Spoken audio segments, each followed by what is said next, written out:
Hey everybody, welcome back. I'm the Strategy Professor, and today we're going to be going over the patch 10.4 notes. So as always, if you enjoy the content, please be sure to like and subscribe. It really helps out a ton on the channel. Check out the rest of the content as well. We do in-depth tier list, patch notes just like this, and every patch. Then we also have in-depth champion guides, topical guides like how to macro better, how to micro better, and much more on the channel. So check all of that out. And then every night we stream on YouTube around 10:30 p.m. Eastern Standard Time. Usually we go till about 2:30 or 3 o'clock a.m. Eastern Standard Time. So come by, check it out. We'd love to have you. It's a very friendly, chill community. I try to explain as much as I can what's going on in the game and walk you through some of my decisions. And I try to also pay attention to the chat as much as possible and have a conversation with everyone that I can. So be sure to come by, check it out.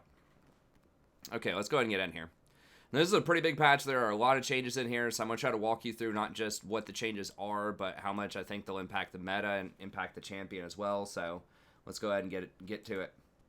Okay, so Amumu, Q dash speed is 1800 now instead of 1350, and then Curse the Sad Mummy is reduced by 20 seconds at rank 1 and then scales down from there. And then it can stop people that are in the middle of dashes now. I think this is pretty good for Amumu. Amumu in general doesn't typically have a super low win rate. So if we look here, he's at about 50%. And historically, there have been some moments where in kind of the lower elo brackets, he has been as high as like 54 or 55% in seasons past. So they want to be a little careful with him because he can provide in like maybe silver and lower, like really consistent like all-in like catch potential in team fights because people don't know how to spread out, and he can combo so well with other popular champions like Sona and Misfortune that are also very consistent in lower elo brackets. However, you know, he's a very old champion. His design is very old. There's a lot of counterplay to much of his kit, and he's just not as oppressive as a lot of the newer champions. So I think that Riot believes they can slowly start buffing him up again to make him a little bit more relevant. So I like that. Overall, I don't think that a really important team fight ability like that should be 150 seconds. I think that 150 seconds and up really should be macro-oriented abilities that provide some really strong guaranteed value. I think that a lot of the team fight abilities are usually like 130 and below. If we think about like Rakan's ult, Rakan's ult's 130, Leona ult 90 seconds, Nautilus ult 120 seconds. I think Sejuani is something like 130. So I think that's a bit more in line with a lot of other similar type of champs. So I really like that move. And I think we could use some more tanks in the jungle as well, particularly AP tanks, just to kind of balance out, because it's still a fairly AD heavy meta. I think you're still seeing like mostly AD top and then mostly AD jungle, and you're seeing a little bit of AD even creep into the mid lane. There's a lot of games where you're seeing at least 3 ADs on most teams, so I like bringing back in a little bit of AP in there. Having Bandage Toss connect a little bit faster is nice too. That's a little bit less reaction time from people to throw on shields or to try to dislodge him with various abilities like Thresh's Flay or Janus Tornado. So I like that. A little bit less reaction time from enemies. And then stops people in the middle of the dashes. It should do this anyways. And that's what a lot of these kind of root abilities do. So I think it's nice that if like a Tristana's jumping and is like mid-air, you can just pull her down. I think that's pretty nice. So overall, good moves. I don't think this is going to make a massive difference in him at the lower brackets. It might mean a little bit more, but once you start to get kind of like that mid-tier, you know, getting into your gold and your lower platinum and things like that, he's probably still going to be... He might go up to like 52%. I don't think this is going to be enough to make him like unstoppable in the jungle, but it might make him slightly better. He's still going to be very weak early game. He doesn't take dragons quickly. He can get bullied out. But as the game goes on, he is a pretty good team fighter, and he does do quite a surprising amount of damage if he does build AP later on, so he has that option as well.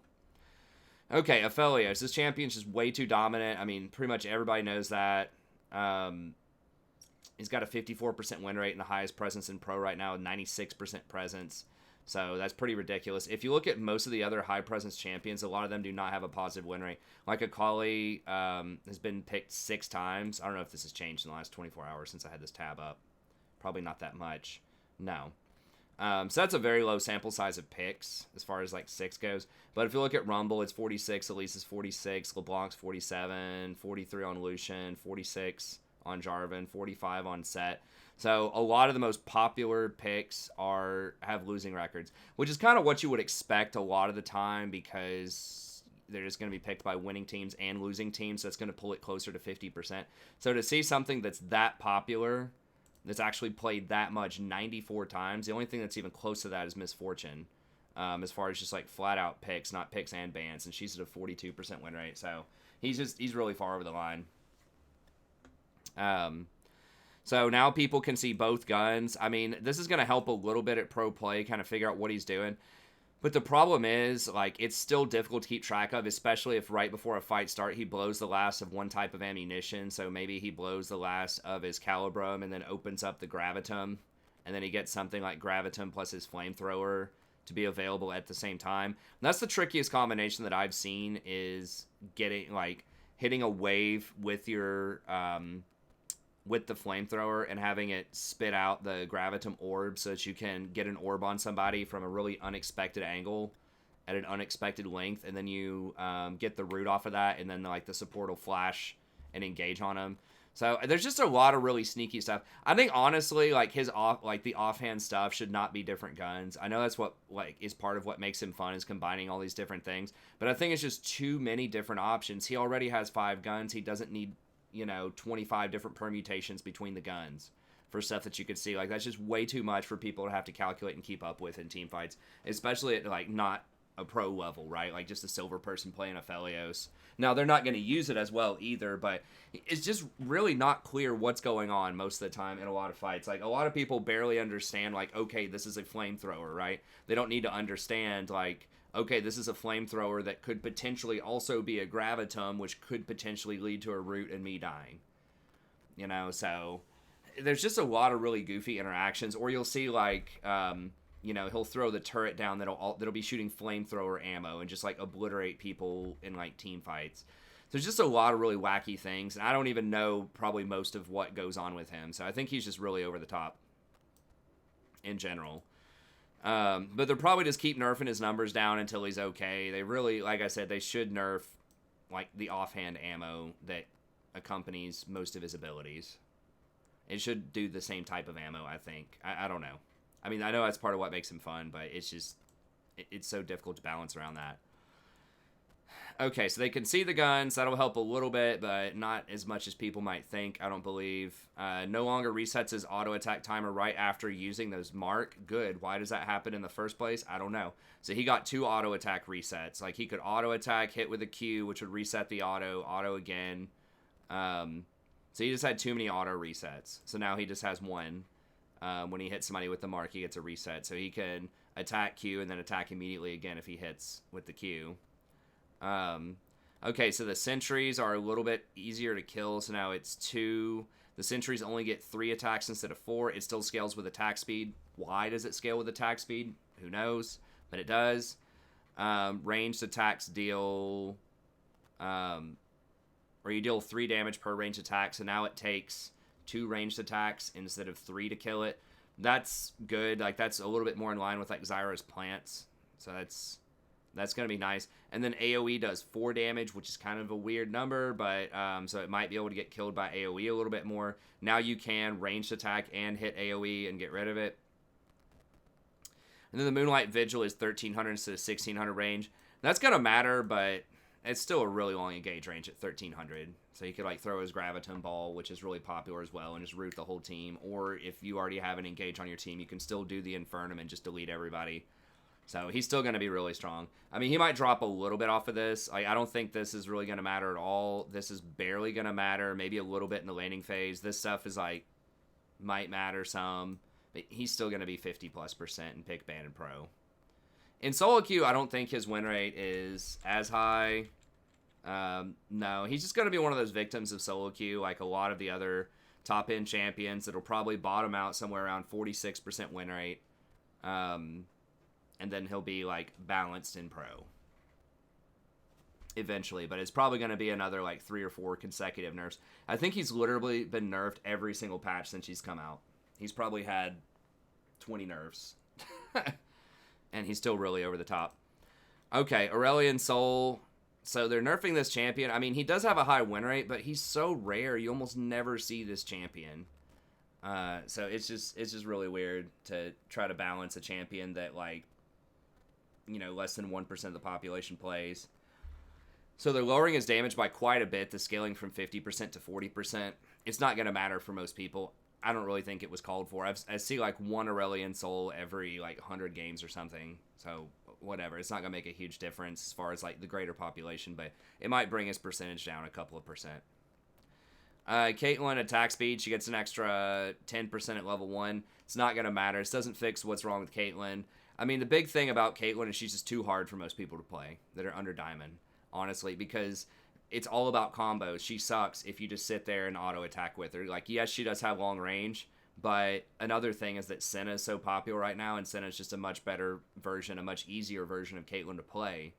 And that sounds weird. Senna has all these different abilities, but Caitlyn like just does not do damage if you don't land your combos on people. Whereas Senna doesn't really have to combo anything. She still just does a ton of damage. Has range, has a self heal, has a global ult, has the utility of her E. Like she, has the utility of a possible AOE route with her W. Like she just has so many other things as Plan B. Whereas Caitlyn doesn't have a Plan B. It's Plan A, and that is you have to be able to push, you have to be able to dominate, you have to get your traps, you have to net back. Not ever get hit by anything. And if they do step on the trap, you have to get combos in there. It's not enough just to get one headshot. It really needs to be headshot plus Q, and ideally headshot, net backwards, buffer your Q, and then get 2 headshots off. So she's just extremely hard for most people to play. And her AP or her attack speed scaling is awful. Like I think she has like a 0.56 base attack speed. So they're not fixing the base, so she doesn't scale that well. She's just getting an extra 10% at level 1, and that's really not going to matter. Like attack speed in the early game doesn't matter that much unless you're a jungler. Like it's all about those big hits and the trading with abilities. Now the attack speed does matter later on in the game, but this isn't going to affect her scaling later. So if they really wanted to buff her, they'd move her attack speed up to at least like a 0.6, and that would be more significant, I think. But anyways, as it stands, I don't think she's gonna be that great. Now her win rate's probably like 49% or something. It's probably not like that terrible. Yeah, it's 49%. So it's not like she's like completely worthless. It's just that once again, you have to be like a mechanical god on her and play her a ton to make her work. And she just really doesn't scale that much later on into the game. Like, she does, like, 4 or 5 items, but she still has that lull again in the kind of the mid-game whenever you have to start getting rapid-fire cannon and some zeal items because she doesn't have any scaling with attack speed hardly. Like, it's not as bad as Senna as far as attack speed scaling, but it's pretty bad.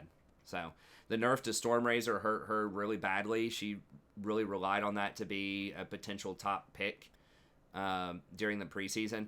And she was one of the more... bigger abusers, let's say, of the crit cloak stacking. So she would just get Infinity Edge and then get 3 crit cloaks, and then you have 100% crit, and you get a ton of power because your headshot can crit.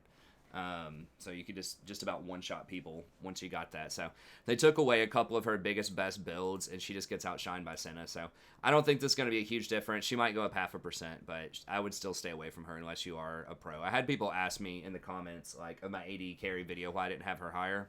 There you go. Okay. Garen, even though I explained in the AD carry video when I was talking about Senna, why Caitlyn was not there, I think some people just comment without actually watching things. Anyways, so Decisive Strike, getting a little bit of a better AD ratio. Okay, he doesn't get a ton of AD. Typically, he'll get Trinity. Some builds will get Ghostblade. I guess, that can add up. It's not going to be a huge deal, I don't think, but it's okay.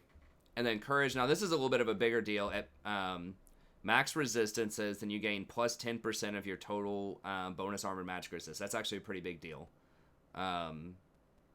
It's bonus, not base, but still, it's pretty good.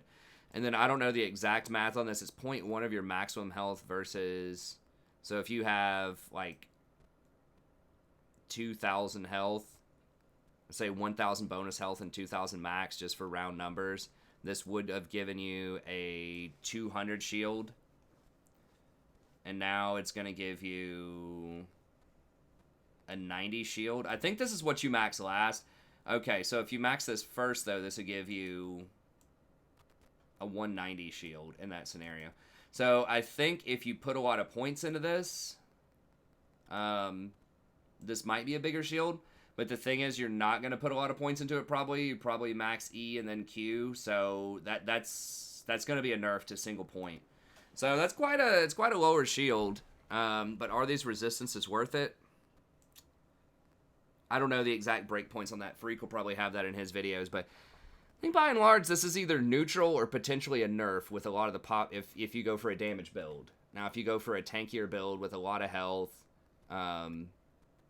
maybe, but I don't think we're going to see a lot of that. It's possible, but I don't think we're going to see it. Okay, Gnar. So his base movement speed is 335. That's a really big deal because he also gets extra bonus movement speed. Oh, never mind. They're taking that out. So you get 0 to 20 bonus movement speed. Okay. So you're gaining 10 bonus movement speed in all forms, but you're losing some of your bonus movement speed in Mini Gnar, which means you're getting it in Mega Gnar. Okay. I mean, it's all right. It's probably not going to be a massive deal, but, you know, 10 extra movement speed in big form is nice. And then they're giving him a bigger ratio, 0.5 attack damage, and the 0.5 ability power. Now, this is pretty big. I talked about this quite a bit. And there's another change they're doing to Jungle Gnar here in a little bit that I think could be pretty huge. I think that might be enough because his W does a lot of damage on hit. And it has a 100% AP ratio. So now his ult's going to have a 100% AP ratio, and his W already has that. So I'm thinking like Nashor's Tooth could be something that people would want on him a bit more. And then whenever you hit this, for 3 seconds, you get bonus movement speed too. So it's going to be really hard to run away. Now it does decay, but you could also zip around the jungle pretty quickly with this. And now whenever you're about to turn into Mega Gnar, you can actually clap people for a ton of damage if you pin them up against the wall. And keep in mind, this is 50% more damage too, I believe, if you get them into the wall. So that extra, 50% ability power there is really going to translate into 100% extra ability power, because you're going to get 50% of that total right there. So if you have 100 ability power now, you used to only be getting 75 off of this, but then you're going to get 150 off of that now. So that's going to be a pretty big hit if you get AP on Gnar. Now, I'm not saying you should always 100% do AP, and I'm not exactly sure what the build would be, but I think this could... Nashor's Tooth seems like a grand slam. It would be a fantastic item if you want to go for like a mini Gnar split push, like maybe off 80 carry type of build, which you might be able to do with him. People were doing like Blather and King sometimes for this. I think this definitely makes Nashor's a lot more appealing. Now, I don't know how useful, like, I'm not a Gnar expert, so I don't know how useful the CDR is going to be on him, because, I mean, I guess this cooldown does matter. And then, yeah, his hop has a pretty long CDR, boomerang throw. So, it could be good. The problem is, like, none of this has any AP ratio on it except for, like, this thing. So, like, you're not going to be doing a ton of damage in these forms. I mean, maybe you would pick, like, an AD plus attack speed item. I'm not really sure what it would be, but I do think that it's totally possible that you could run something like the Blood Razor in the jungle, and then Nashor's and Gensu's. And then before you start a fight, instead of prepping like Mega Gnar like you would do, you try to teleport in traditionally with Gnar right before Mega Gnar is going to pop. And then you show up, you pop, and you engage with Gnar on a wall. You can still have that option, I guess, if you want it. But you would probably want to go ahead and trigger Mega Gnar and have it wear off and go into exhausted state right before a team fight. And then you go for the fight to guarantee that you're going to be in Mini Gnar for the whole fight if you want that range damage. So, maybe that's where we go. I don't know. We'll see. But this combined with the jungle change we'll talk about here in a little. I'm just actually going to scroll down. I don't know why they don't just have that change right there. Actually, I'll just wait. I'll wait. Because Garen does have changes too. But either way, I think it's an interesting change. It's an interesting change, and I think he could actually be quite strong in the jungle and maybe even top lane if people start going for stuff like the Nashor's Tooth. And this is... Alright. That's magic damage, yeah. So that would not be affected by Black Cleaver, which is something kind of popular to get on him. So you'd skip the Black Cleaver, you'd be kind of squishy, and you just play kind of like a almost like on-hit cannon type of stuff. Okay. I think he gets bonus attack speed when he's in Mini Gnar form too. He gets the bonus movement speed. He gets attack range, attack speed growth.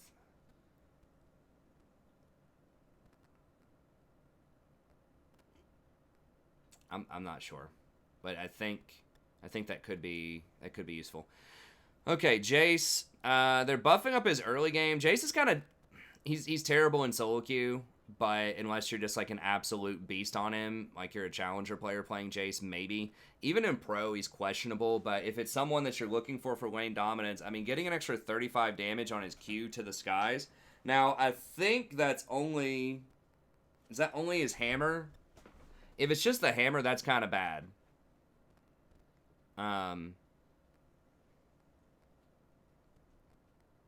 If it's also his shock blast... I don't know how that's named. If it's also if it's the shock blast, I think it's pretty good. If it's just his like melee hammer form, that's okay, but it's going to be a little lackluster.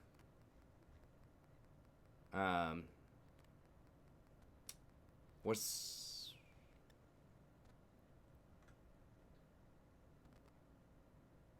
Mercury Hammer?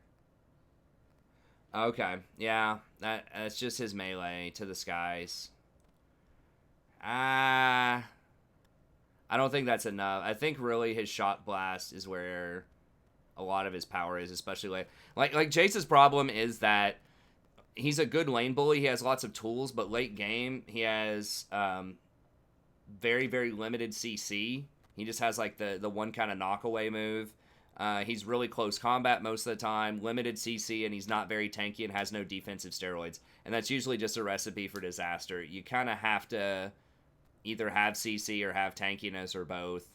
So I don't know. If you're really good on him, this is great, but I don't think it's going to move his position that much in the meta. I think he'll still be relatively weak against most top laners. I just think if you want the range bully thing, just play Gnar. Or, something like that in the top lane right now. Okay, Lux. They're trying to bring her down to support, which is what they say, but yet I don't see any buffs to her shield. And that to me is curious. Because that's the big thing that they nerfed about her, which really kind of... There were two things. They nerfed...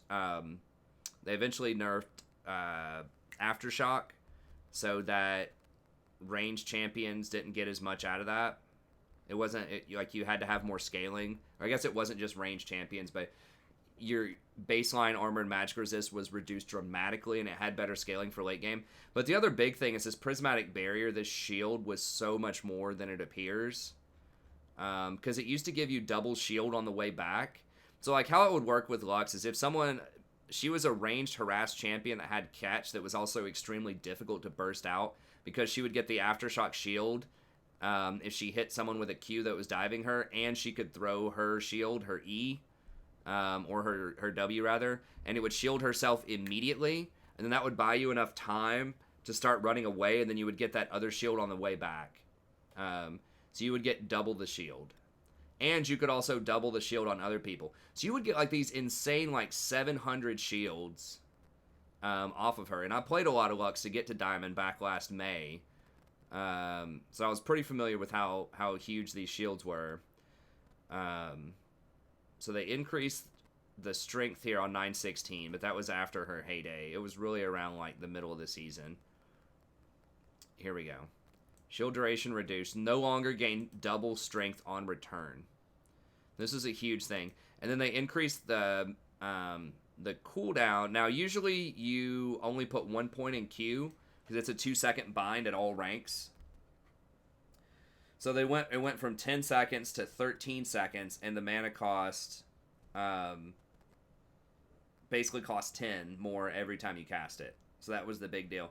So now they're giving it back 10 damage at all ranks, but they're lowering the ability ratio on it. I just noticed that. I thought it was just a flat getting 10 at all ranks. So if you have more than 100 ability power, this is actually a nerf, which you get very easily as Lux, because typically you're going to get Athene's Unholy Grail, which is going to give you 50 base.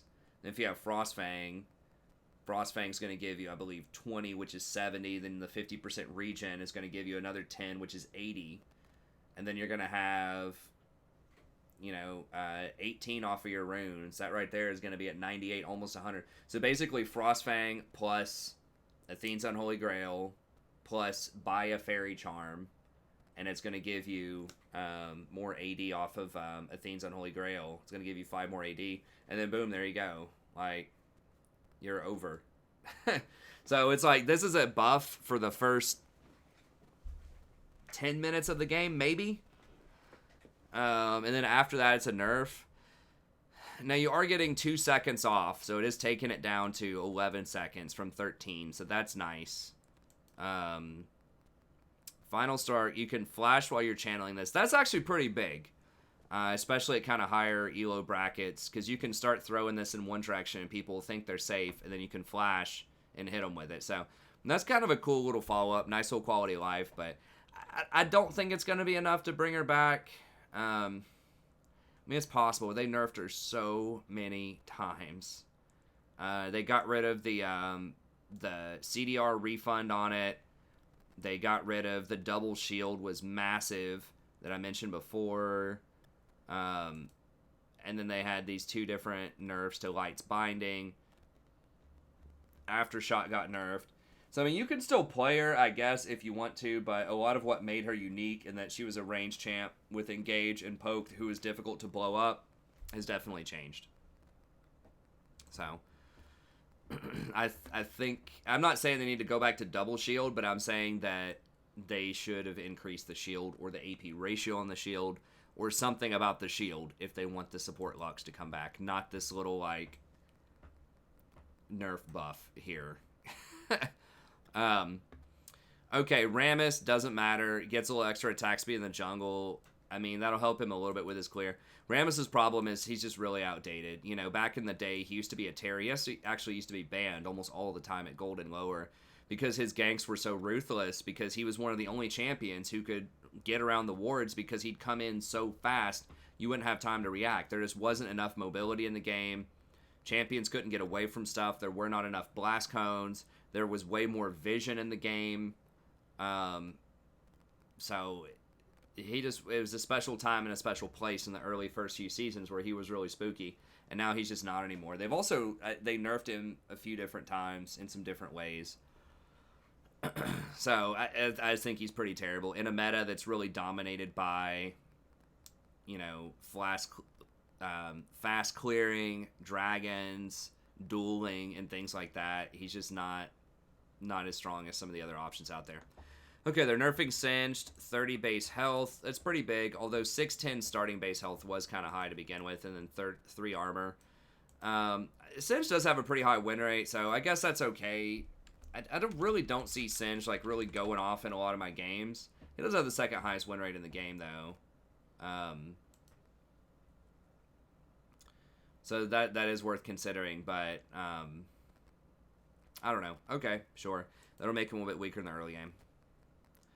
Okay, Sona. Now, this is... I don't play her top anyways. Yeah, but the thing is, this is going to be a nerf for bot lane. I kind of wasn't sure if this was going to be a nerf or not, because in theory, if you cast this and then touch somebody with your aura, you save 5 mana every time you cast it.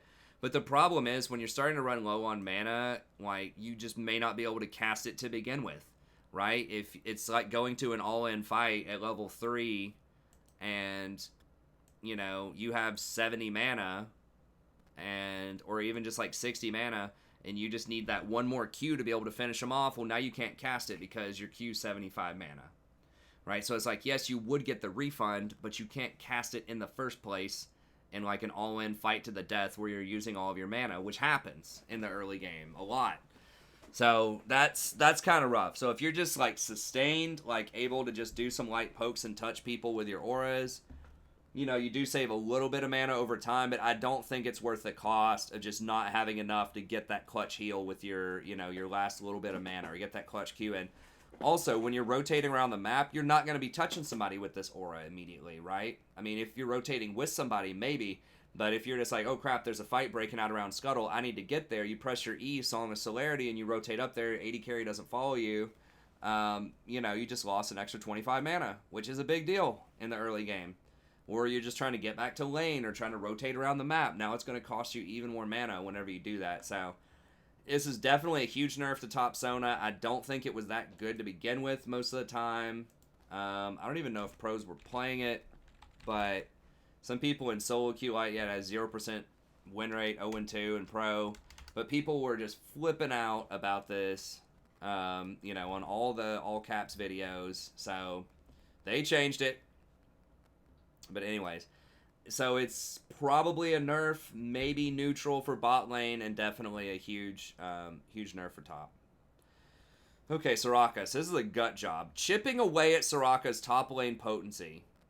We also want to keep the impact on her support minimal. So we're looking to keep her support minimal. Okay, so we just want to chip away a little bit. Okay, let's see what chipping away is here. Oh, okay, so removing 60 off of her heal. I don't have my calculator up, but let's see what a chip looks like here real quick. Okay. 60 divided by 140. Oh, they're removing 43% of her heal. Okay, that sounds like a little chip. What? Like, what the hell? That's not a chip. That's a freaking sledgehammer. Not only that, they're nerfing the ability power on the heal by 0.2, which is even more. That's another 20. So if you have 100 ability power, that's another 20 that you're getting knocked off. I mean, that's just like an insane nerf to her without any major compensatory buff. You got to keep in mind, like, this is a spell that not only heals you, but heals anyone that you heal while this effect is active. So when you hit your Q on somebody, it used to last for 5 seconds. Whenever you started a heal on somebody, within those 5 seconds, they got the full amount of this heal. So later on in the game, in team fights, you land 1 Q on somebody with Starfall. A lot of times you could heal 2, sometimes even 3 more people, because you land the Q, you get an immediate heal, then you get 1 more, and you'd probably get 1 more. So in that scenario, you know, even with just 100 ability power there, you're losing, what, 60 base plus 20? You're losing 240 heal.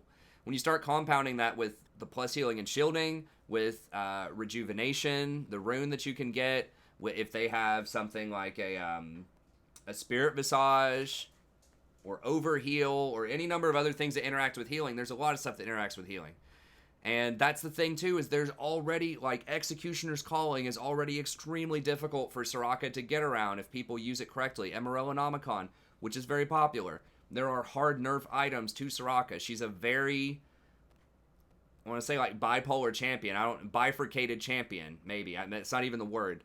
She's split, okay? Like, in some games, she just completely takes over, and it's impossible to stop if they don't get grievous wounds. If they have a lot of grievous wounds, it can feel like you almost can't do anything, right? If they have those grievous wounds. It's really, really tough to work around that. And very few other champions are that hard hit by the grievous wounds, because that's her whole identity. Like, all she has outside of her heal is a silence, which is okay. But, like, Sona still has a shield component to her heal. Like, Janna, you know, still has a shield. Like, all these other champions do other things. Nami has a lot of CC. Lulu isn't really affected by grievous wounds at all. So, like, there's already mechanics to nerf Soraka hard if people get those items. And they get them. Trust me. At least in Platinum, most of the time. Unless the enemy team has the Soraka, then they don't get them. But if you play Soraka, they definitely get them. First back, Executioner's Calling.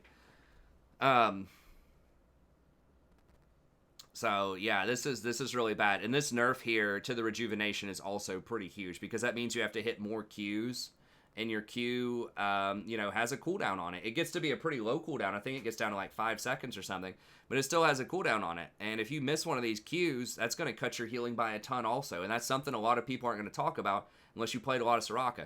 I played a hell of a lot of Soraka in the preseason. I was basically one-tricking Soraka. At one point, I had like 60% on her with like 100 games. So I played a lot of Soraka.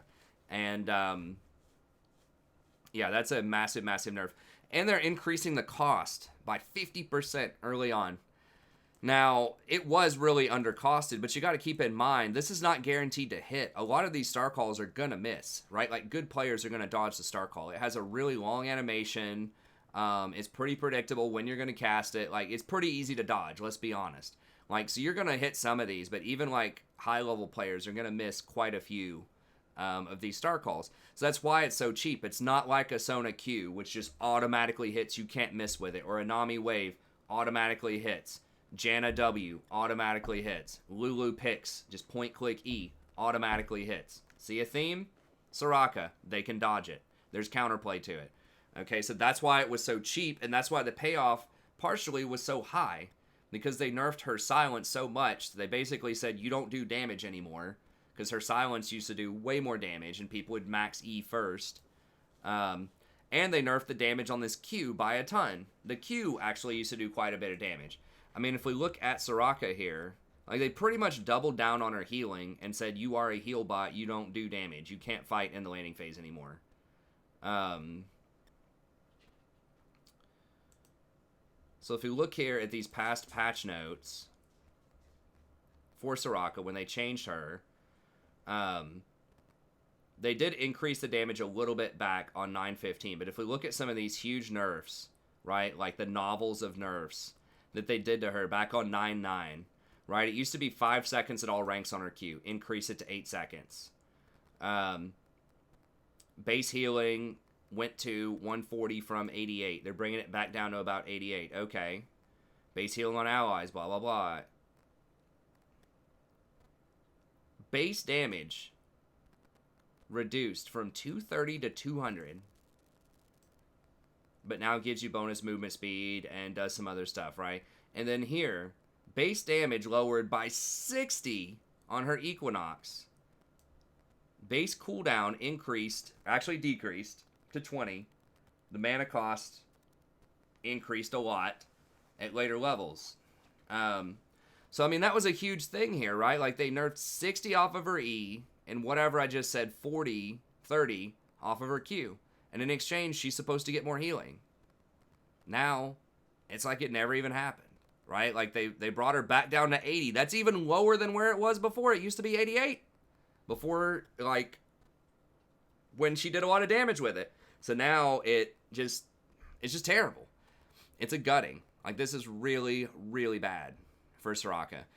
Then, you know, while she's rejuvenated, you know, the healing is reduced by 40%. Okay, so instead of dealing, 100 damage to herself, if she, has 1,000 HP, now she only does 60 damage to herself. So that does add up. That is useful. So if you get off, like, 2 heals on one of those rejuvenations, you might end up saving yourself 80 HP.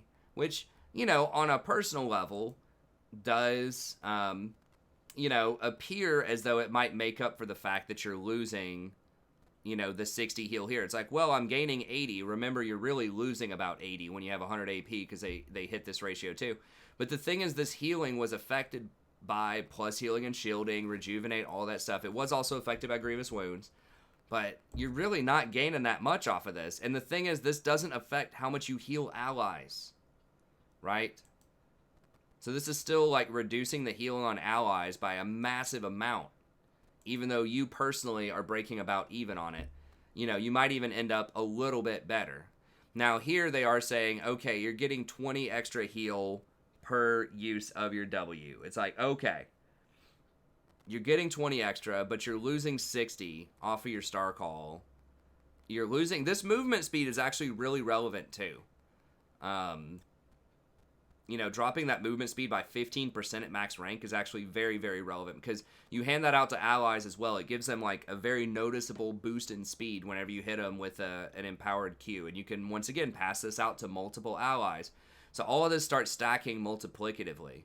So it's like, okay, if you don't have rejuvenation on somebody, the extra 20 heal is nice, but it doesn't make up for the missing 60, especially once you start compounding this with being able to spread this to other people over time. So I think it'll definitely knock her out of top lane. I guess her win rate, like the win rates were out of line. They were starting to get picked quite a lot in top. So I guess that's fine. I saw them underperform a lot in my games in top lane, but statistically, you know, maybe I was just seeing a lot of the bad ones. She did have an 82% win rate in Pro with 11 played. So there's a little bit more justification, I think, for Soraka to be nerfed rather than Sona. But I think you could have done this in a more eloquent way. Like, I don't know, how about nerf the damage Q does again so that you can't wave clear? Or say it only does like half damage to minions or something. Like, that's how you nerf people out of solo lanes, is you crush their wave clear. And still let them have this. Or even just like the self-heal is a little bit less, but you still heal allies for like a really good amount. Or something like that. I think they should have just nerfed her wave clear, honestly. But anyways, it is what it is. I think she's going to fall quite a lot. Especially, like, support role really wasn't out of line that much, like they said. But I think she's going to fall like 3 or 4%. I mean, I wouldn't be surprised if they hot buff her somewhere in here. Okay, so anyway, Silas getting an extra 20 damage on his Chain Lash. Remember, that can hit twice as well, so that's pretty significant. And I thought he was doing all right. I mean, statistically, like, it doesn't look like he is, but I saw several games where Silas was going off. So, I think that's okay, but he's an interesting champion. I don't mind him being in the meta. I don't think this is going to, like, you know, turbo buff him, but I think it'll be nice. We might take him up to 50%. I'm okay with that. Udyr gains 5% off his global cooldown, so 5% CDR per Cloud Drake buff. Okay, doesn't matter that much. He already has low CDR. Okay, jungle changes. So these are some of the more interesting changes out there that might shake up the meta a little bit more. So Darius's passive now deals 120% to monsters. So I believe every auto attack stacks that bleed, and now it's going to bleed even faster. So that could allow him to take things like, you know, blues, reds a little bit faster. I'm not sure how much that's going to impact Dragon, or if that's capped. But if that does allow him to have a much better clear, then he might be a pretty good bully. Like an invade and go bully something like a Lee Sin or a Kha'Zix or whatever. Because obviously if he gets a hold of you, it's really hard to duel him. So if he takes something like Smite plus Ghost, that could be pretty deadly. Dealing damage to non-structures with basic attacks or abilities causes them to bleed over the duration. This can stack 5 times for 65. Over the duration, does 150%. It's bonus AD, not total AD. Okay.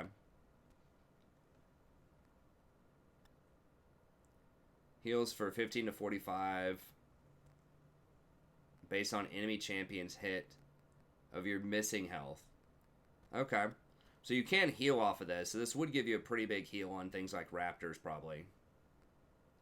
We'll see. I don't know, like, if that's going to be enough. He still doesn't have a lot of gap closers. And yes, he can invade, but it's really dangerous because, once again, he doesn't have a lot of ways to escape. So we'll see. I'm not sure. I'm not sure if he's going to make the cut. Maybe. It might make him a little more interesting, but I suspect maybe he doesn't make the cut. I don't know. Now, Diana is one that people have been trying to make her work in the jungle. I think her win rate was fairly low. Let me see. Yeah, in the jungle, it's like 46%. So it seems like she should be good in the jungle, but realistically, she's not that good in the jungle, right? But increased to 150% on non-epic monsters. Okay, so that does not apply to Baron. Does not apply to Dragon. But it would apply to things like Blue. And Red buff. So the passive... the damage on Moon Silver Blade. So this does not... Like, the attack speed does not triple. But the damage does triple. Early on, it's not really that much. Or it doesn't triple, but you get an extra amount. So, like, level 3, it would go to, like, 45 damage instead of 30. I mean, it does include the AP as well. We'll see. I think Tarzan made a video where he was saying that, you know, he thinks this is the #1 AP jungler now. He's usually pretty honest about stuff. He doesn't all caps too much, I don't think. But I'll have to study it and see. It's certainly going to help, but I don't know if it's going to bring her over 50% or not. I mean, maybe this is what she's missing. But the fact that it doesn't take dragons and barons faster is definitely something worth considering. I just feel like she just has to farm a lot. She doesn't have any CC early on. I just feel like Echo's just a better version. Like, if you just want to play somebody that just kind of farms up and scales, I just think that Echo's probably better. And he actually does have some CC. He has better gap closing. And he does have the CC if he actually can land that stun with the little bubble. So he at least has follow-up CC. It's difficult to set up, but it's a huge reward if you actually land it with that massive stun. So I just think that Echo's just a better Diana in the jungle right now. But we'll see. Okay, Garen does 150% to non-epic monsters. Now, that's a pretty big deal because that Judgment does a lot of damage. Garen also has full-time heal in the jungle. Like, his passive always heals. Monsters don't turn it off anymore. They did that a few patches ago. So he's going to have quite a bit of healing in the jungle. So we'll see. I could see Garen being a little bit more viable than Darius because he has a better gap closer. He can break slows. He's also a very good duelist, and I think he's going to be able to clear a lot faster with his Judgment. So we'll see. I don't know that Garen's going to be, like, super OP in the jungle, but if anyone, like, so far is going to be strong, I think Garen would be one of them, particularly in kind of lower brackets, because he can bully, and he's just, like, really difficult to deal with and does quite a bit of damage early on. Still going to take dragons and barons kind of slowly, but will take those raptors real quick now. Okay, Gnar. Maximum bonus damage to monsters. Now, remember, that includes epic. Okay, so that includes epic monsters there. It does not say, like the other ones, non-epic monsters. So the hyper is always 300 at all levels. So that means that every third hit is basically going to do 300 damage to most of these champions. Which is going to be huge. So I think Gnar, like I said, I think he could be like MVP of the patch, potentially. Because if you start getting attack speed early on with him, that helps you out a ton with your clear, and that's going to help you. He's just going to mow through Dragon in Mini Gnar once you get your Blood Razor. So I think that getting something like Blood Razor into maybe Nashor's Tooth or Gensu's, I would say, I mean, it does stack your triple hit up twice with the Gensu's. And Gensu's does give you the AP, I believe, right? They didn't take that off. I'm trying to remember if they took that off or not. I think they just nerfed the attack speed on it. I never play these Gensu type of champions. No, it still has the ability. It doesn't have the stacking ability power. Okay. It does not have the stacking ability power anymore. It just has stacking attack speed, but it still does have the on-hit damage, and it still does have the base ability power damage. So the extra ability power on him is going to be really useful, and that's a very, very strong trigger with Blood Razor. Because Blood Razor does that, I think, 4% max health per hit, and this can double tap the hits. And at every third attack is going to also trigger the, 2 hits of the W. So I think he could just mow down, like, not quite Master Yi. He doesn't have the double strike, he doesn't have the true damage going on with the Gensus, but he's going to be, like, burning through some objectives and just, like, tearing through tanks, like, just freaking butter. Right, but you got to remember, he gets a lot of, Master Yi gets a lot of bonus movement speed too, but this guy can kite. Like, it's ranged, he can kite, he goes really fast with that ability. He has the boomerang, he has the hop to help kite people or to re-engage and chase people down. He does have the Mega Gnar as well, so, you do have the option of, like, slamming people for that huge CC whenever you go Mega. So, I don't know. I don't know that it's necessarily everyone's going to take off with him, but I do feel like it's possible that he could be a lot stronger with this and with the buff to AP, because it makes Nashor's Tooth a lot more viable, and you're not losing stats on Gensu's, or you're getting a lot more value out of the AP on Gensu's. We'll put it that way. Nashor's, by the way, is a very, like, broken item on people that can use it. It's like 150% efficient, 140%, something like that. It's just that people, 140%, and then every 100 ability power that you have is an extra 12.5%. So it's just like most champions can't use all of these stats because it's so weird. Ability power with attack speed. But Gnar is one of those champions that maybe could do it. It's like, you know, Kale, Azir. Like, there's a couple of champs that can do it. If you're Power of Evil, Orianna. But anyways, I think he could definitely be sleeper right now that a lot of people don't talk about enough. Okay, Mordekaiser. Dealing 25 to 120 damage to monsters. Don't think it's going to matter. Maybe. I mean, that could help him clear out, like, you know, raptors or little golems a little faster. Yeah, I don't think that's gonna matter too much. Abilities now wound all monsters for 120% damage. Now, I believe you have to get... is it 3 hits or 3 abilities? To get that bleed. I don't think I've ever played Talon. Talon's abilities wound a champion and epic monsters every time they deal damage. Wound all monsters now. Okay, so his Rake in particular does 2 hits.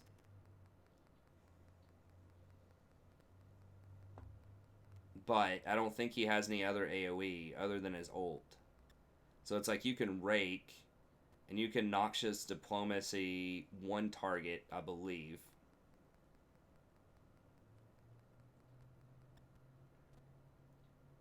Yeah, so you can't, like, so in other words, you can't just, like, bleed out all of, like, the small raptors or the wolves or whatever, I don't believe, because Rake's going to hit twice, but it's too long of a cooldown. So you can get, like, 1 with Noxious Diplomacy, or Noxian Diplomacy. I mean, that will help you bleed out. Is it 120%? That will help you out against, like, Blue and Gromp and things like that. We'll see. I don't think he's going to be that great in the jungle. Some people said, oh my god, wall hopping. It's like, yeah, but Kayn is also not, like, insane right now in solo queue. He's alright, but he's not just, like, unstoppable, you know? And, yeah, I don't know. It's very similar to Talon's wall jumping. Zed. So 100 increased by 100% against monsters. So that's not does 100% damage to monsters. That's a literal 100% increased damage to monsters. So that's different. Because this just does extra damage. That's actually quite a lot. Almost out of time here. Yeah, I'd never really thought of Zed as like as a jungler. And I think it does what? Below 50% take 6% of the target's max health. The damage is still capped, though. Are they removing the cap? No, they're increasing the cap a little bit. So it would be... early on, it would be a 12% of the target's max health. Which would basically be probably pretty close to 200 for, like, blue and things like that. It's a 10-second on-target cooldown. Now, it does require a basic attack. And they do have to be kind of low. I don't know. I mean, maybe you could set this up, like... I'm not really sure how this would work, but... like, it would just be, like, 1 auto attack would kill, like, every small raptor if you set all of them up and got them to 50% with, like, your shurikens or your W or whatever. So he does have a lot of AoE. The Shuriken does AoE. Now it's 60% against units beyond the first. I think your Shadow Dash... that's all surrounding enemies. No diminishing returns, I believe. So you can use your Shadow Slash and your Razor Shuriken to get them low, and then Contempt for the Weak can help you just kind of blast them out. So I don't know, maybe. That'd be kind of fun, I think, if he was in the jungle. I don't know. I mean, he doesn't have any CC. He's probably going to get busted up if he tries to duel something like a Lee Sin or Xin Zhao early on. So I'm not sure what you would play this into, but has some possibilities, I guess. I mean, they just want more champs that can, you know, carry out of the jungle role, I suppose. Okay. These are documented mid-patch. Okay, so Yuumi got a buff, Akali got a buff, Lucian got a buff, sure. Okay, exhaust is going to 3 seconds. Now shows how much damage is being reduced. And this is pretty big, especially for enchanters or just champions that don't get close enough to ignite a lot of times, to ignite key targets. So this would be really good for something like, Lulu or a Janna. Those aren't going to have a ton of kill threat in lane. They'll have some. You might still want ignite on, like, Nami. On, like, things like Rakan, you almost certainly still want ignite. But this will make it a little more interesting, and this is going to be a nerf to assassins as well. Now, exhaust does not stop ignite damage, because ignite is true damage in the laning phase, so exhaust does not reduce true damage at all. So when you're going head-to-head in an all-in in the lane in the early game, ignite's going to be king there, because ignite goes through the exhaust, and it reduces the healing from heal. So that's a lot of effective damage. So it's not just that ignite does whatever absurd damage that it does early on, like 250 damage, true damage, but it also reduces the heal, which probably heals for something like 150. So that's effectively doing like 300, 350 damage early on, and cuts through exhaust. So I still think if you're a laner, if you're looking for kills, which is what a lot of the supports and ADCs are doing in the laning phase, I think that ignite is still going to be the default place that you have to go. But if you are something that's kind of playing for the mid to late game, especially if they have melee, like, very high damage dealers on their team, so they have, like, a Rengar, they've got a Kha'Zix, they have a Riven, Fiora, stuff like that later on in the game, then exhaust might be a little bit of a better option. So that it's going to make it a bit more appealing, but I still suspect you're going to want ignite most of the time. Okay, Hail of Blades. Excuse me. Couple of quality of life changes. I don't think it's going to matter that much. Fine. You can get it in combat in a really long fight. You'll be able to get 3 hits in again. The types of champions that want Hail of Blades want the fight to end pretty quickly, though. If you wanted, like, more sustained attack damage in your fights, you just take lethal tempo. So I guess this is, like, a little bit more of a balance where you can have the early hits, but if the fight does go long on accident, then you can still use it again. So I still don't think you're going to see it that often. Okay, the legend stuff doesn't stack as fast. Fine. We'll have to see what, how this is going to work. It's going to make ADCs a little bit weaker in particular, especially the ones that take bloodlines. So that's going to make poke champions a bit more, give them a bit more power in the laning phase.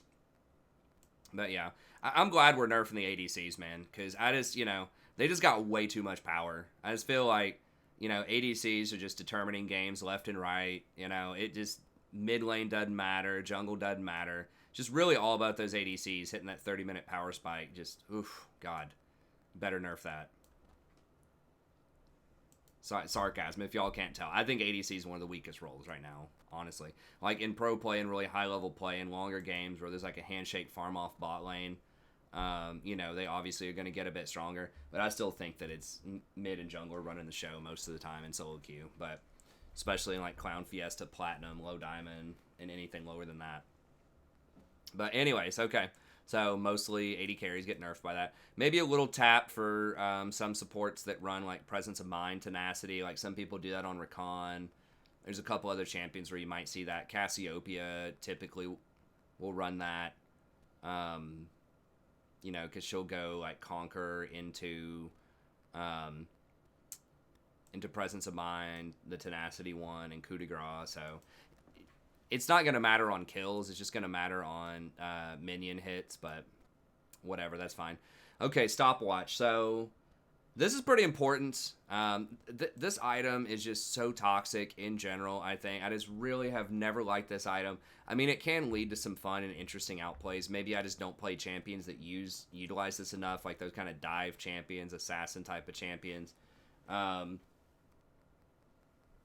But in general, I do think that the rune has been a little overpowering. It just does too much. Like, so many things in the inspiration tree ended up being the stuff that gets nerfed the hardest, which when these runes very first came out, I was talking about that. The inspiration tree and just how strong these things are. If you go back and watch those videos, and everyone else is like, inspiration, that tree's stupid. Everyone's going to be running domination. Domination's been like the least run tree, I'm pretty sure, of all time. But anyway, so Inspiration added again. They just can't. They just have to nerf everything in that tree, basically. But anyways, now it's Perfect Timing's turn. So you get a stopwatch at 14 minutes instead of 10 minutes. Now every kill and assist that you get lowers this by 2 minutes. But this is like the magical footwear treatment, where it's going to be a huge, huge nerf in Pro. People might still get it, but it no longer reduces the cooldown of Guardian Angel, Gargoyle Stoneplate, and Zonya's Hourglass by 15%, which was pretty massive. And the stopwatch cost is up to $650, which I think is good if you want to buy it anyways. So you're still getting 650 gold value, like, pretty much guaranteed at...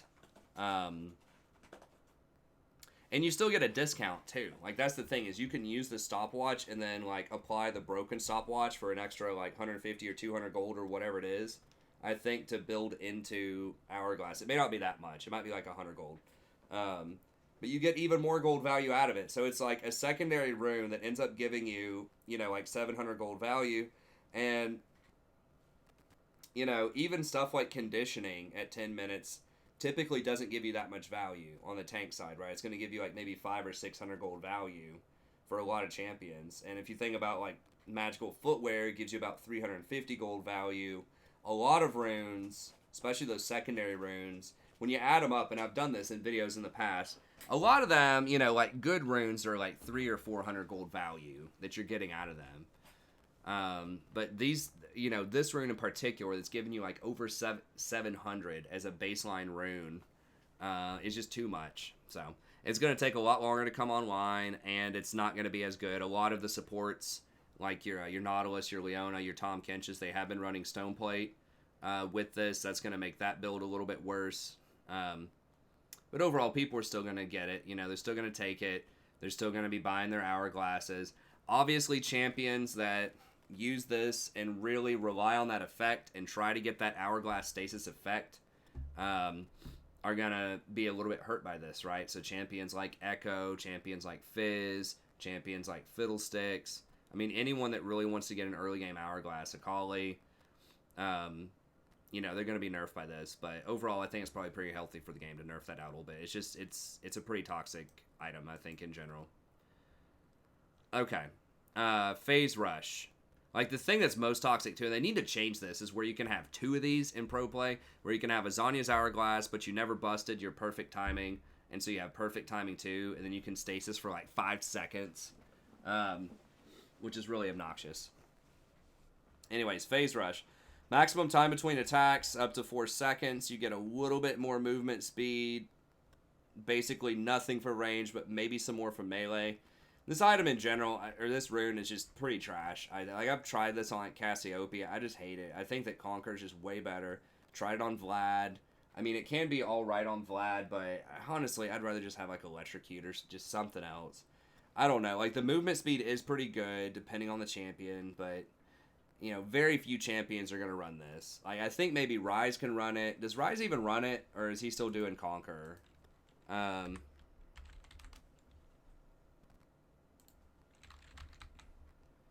I would just rather go for the guaranteed damage off of Conquer. I guess a bunch of Ryzes are running this. I don't know. It just feels underwhelming to me. Maybe I'm just a rookie with it. But so there will be a couple of champions that benefit from this. A lot of them that I can think of are ranged.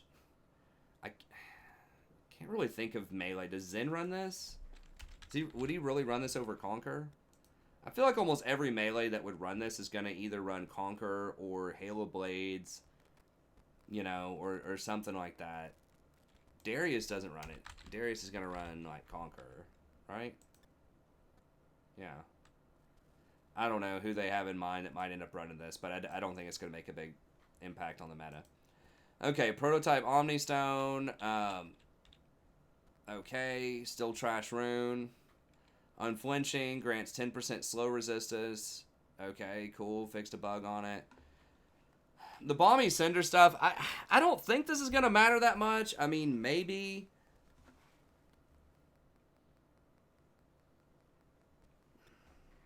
So, if you have an immobilizing effect, which could be like, you know, an Amumu Q, a Sejuani charge, a Sejuani displacement with her E, like, most tanks are going to have, people who would want Balmy Cinder are going to have some ability like this.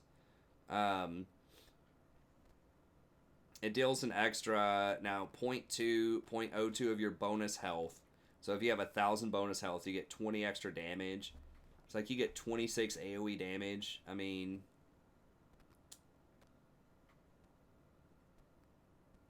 it just seems a little underwhelming. I mean, it's something.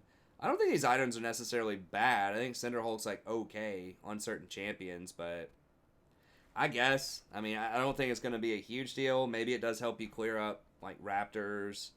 I mean, it is 50 extra damage on Sunfire. So that, you know, that is a 76 damage burst. I mean, that can help you clear some waves. How many ticks of Sunfire is that equal to? Probably like 3 ticks of Sunfire. So it's all right. I don't think it's going to make a huge difference in terms of like the overall tank meta. But I am starting to see some more tanks coming back into the jungle a little bit. But we'll see. I don't think it's going to make a huge difference. Okay. Slow resistance calculation. So now it stacks multiplicatively instead of additively. I didn't even know that it stacked additively. But that's going to be a nerf to unflinching. Very few people were running Boots of Swiftness. But if you ran something like Boots of Swiftness plus unflinching, then that it's going to hurt that. I guess if you cleansed, or you got like some... Cleanse just makes you full... I think it gives you slow immunity. It might have like CC duration. I don't know. It's not going to show up most of the time that I can think of. There might be some champions that have like slow resist. The only things I can think of are like this thing and Boots of Swiftness. Boots is not popular at all. Some people get unflinching, so I don't think it's going to be a huge deal. Maybe there are some corner cases where that matters. Crash reporting.